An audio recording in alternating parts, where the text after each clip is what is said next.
Hi friends, ఈరోజు నేను ప్రొద్దున మునిగాకు పెసరపప్పు చేసిన కదా, మామిడికాయ చారు చేసిన.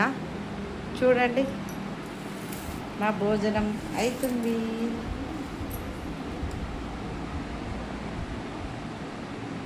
మునిగాకు పప్పు, మామిడికాయ చారు. చూద్దామా టేస్ట్?